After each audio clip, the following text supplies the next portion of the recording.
Hello दोस्त, कैसे हो आप लोग। और आज मैं आपको एक ऐसा डेट फ्री स्टॉक बताने वाला हूँ जो अपने बाइंग जोन में आके खड़ा है। मार्केट में गिरावट हुआ, इसमें भी गिरावट हुआ और ये अपने बाइंग जोन में आके खड़ा है। इसमें टारगेट, स्टॉप लॉस, ये सारे चीज़ मैं बताऊंगा। उससे पहले अगर आपके पोर्टफोलियो में भी इस तरह का स्टॉक है जिसमें आप फंस गए हो, आपको पता नहीं चल रहा है मुझे इसमें रहना है या बाहर निकलना है, तो एक बार मुझे स्टॉक का नाम कमेंट करें। मैं आपको बताऊंगा कि अगर उसमें एवरेज भी करना है तो किस प्राइस से एवरेज करेंगे, और अगर एवरेज नहीं करना है तो किस प्राइस से बाहर निकल जाएंगे, अपना स्टॉप लॉस बुक कर लेंगे।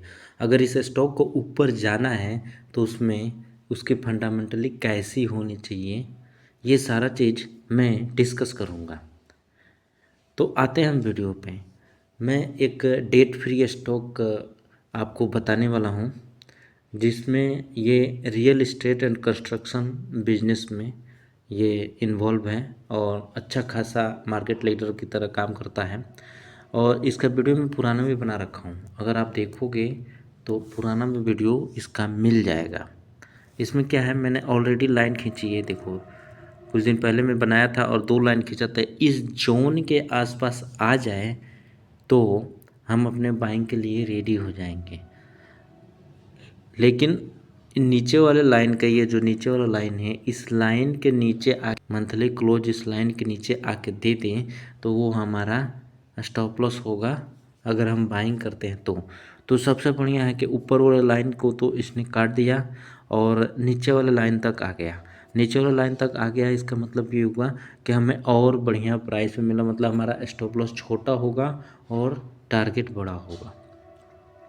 अब क्या है, देखो कोई भी स्टॉक जैसे अपने रेजिस्टेंस को ब्रेक करता है और दोबारा रेजिस्टेंस के पास आता है तो वो अब सपोर्ट बनाता है उसको। जैसे ये ऊपर गया, अब दोबारा आया तो इसके ऊपर सपोर्ट बनाया और फिर ऐसे चला जाएगा। ये होता है परफेक्ट बाइंग। अब इसमें और क्या क्या हो सकता है वो मैं आपको बता रहा हूँ। अभी देखो, इसमें इस तरह का कैंडल भी बन सकता है। ये देखो, ये जो कैंडल है, ये रेड वाला कैंडल जो दिख रहा है आपको, इस तरह का बन सकता है। मतलब पूंछ बड़ा हो जाए और विक धीरे धीरे धीरे धीरे धीरे लाइन के पास थोड़ा सा नीचे या थोड़ा सा ऊपर ऐसे आके क्लोजिंग दे दे और अगले महीने से सीधा ही ऊपर चलना चालू हो जाए। अभी दिसंबर का महीना आ रहा है।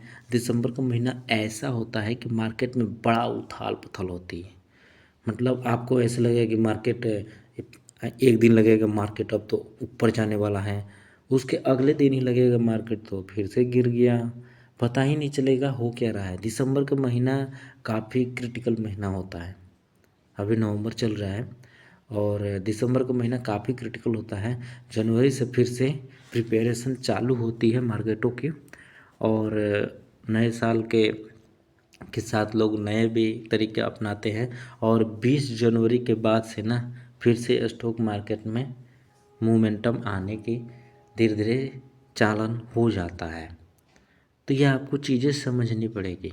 तो मैंने ऑलरेडी आपको बता दिया कि ये अपने नीचे वाले लाइन के पास, मतलब इस वाले लाइन के पास आ रहा है, मतलब आपका स्टॉप लॉस बहुत ही छोटा। और टारगेट देखो, अगर मैं टारगेट की बात करूं तो टारगेट आपका इससे ज़्यादा ही मिलेगा। मैं अगर आपको टारगेट की बात करूं तो टारगेट आपका यहाँ पे आएगा। टारगेट आपका लगभग 150 रुपये का हो जाएगा। लेकिन आपको वेट करना पड़ेगा क्योंकि अभी मार्केट में गिरावट है, फिर मार्केट सुधरेगा, उसके बाद से धीरे से ऊपर जाएगा, तब ये स्टॉक धीरे धीरे धीरे धीरे ऊपर जाएगा। मतलब आपको कुछ टाइम के लिए लगा के छोड़ना पड़ेगा। अब ये तो मंथली चार्ट रहा। आते हैं और डेली चार्ट देखते हैं। डेली चार्ट पे क्या हो रहा है। डेली चार्ट पे आया और डेली चार्ट पे आते ही हम भी 3-4 महीने से गिर रहा है। ये देखो, ये मैंने डेली चार्ट लगा दिया और डेली चार्ट लगाने के बाद से ये ऐसा नहीं है कि इस लेवल तक नहीं आया था, ये इस लेवल तक आया था। क्या हुआ था, इस लेवल तक आया था, 86 रुपये तक आया था।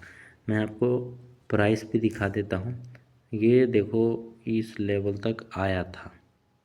₹86.98 मतलब 87 रुपये के आसपास ये आया था। मतलब नीचे वाले लाइन तक आया था, लेकिन वहाँ पे देखो एक बाइंग जोन है, फिर लोगों ने बाइंग किया और उसको वहीं पे होल्ड करके रखा है। ठीक है, ये सारा चीज़ देख लिया। अब फंडामेंटली चल के देखते हैं कि फंडामेंटल में क्या होने वाला है। ये आगे एनबीसीसी की साइट पे, और अगर इसका एक साल का हाई में देखूं तो 139 रुपये है, और एक साल का लो देखूं तो 42 रुपये है। मतलब लगभग 200% का रिटर्न इसने दे दिया, ज़्यादा ही दिया है। अब अगर मैं बात करूं मार्केट कैप का, तो मार्केट कैप इसका 24,251 करोड़ का मार्केट कैप है, और डिविडेंड 0.7% का देता है। सरकारी कंपनी है तो ठीक है, 0.7% सरकारी कंपनी ऐसे ही देती है। अब इसके ऊपर कर्जे की बात किया जाए तो कर्ज देखो, डेट फ्री कंपनी है, कर्ज जीरो है। ये देखो कर्ज जीरो है, और कैश इसके पास 2231 करोड़ रुपए का कैश पड़ा हुआ है। इसमें प्रोमोटर होल्डिंग की भी संख्या 61% है, जो कि बेस्ट है। अब इसका सेल्स ग्रोथ अगर मैं बताऊं तो सेल्स ग्रोथ इसकी 19% है, और प्रॉफिट ग्रोथ इसकी 50% है। मतलब सेल्स ग्रोथ और प्रॉफिट ग्रोथ दोनों में ही बेस्ट है। अगर आरओई और आरओसी की बात किया जाए तो आरओई इसका 17% का है, और आरओसी इसका 26% का है। तो फंडामेंटली कंपनी तगड़ी है।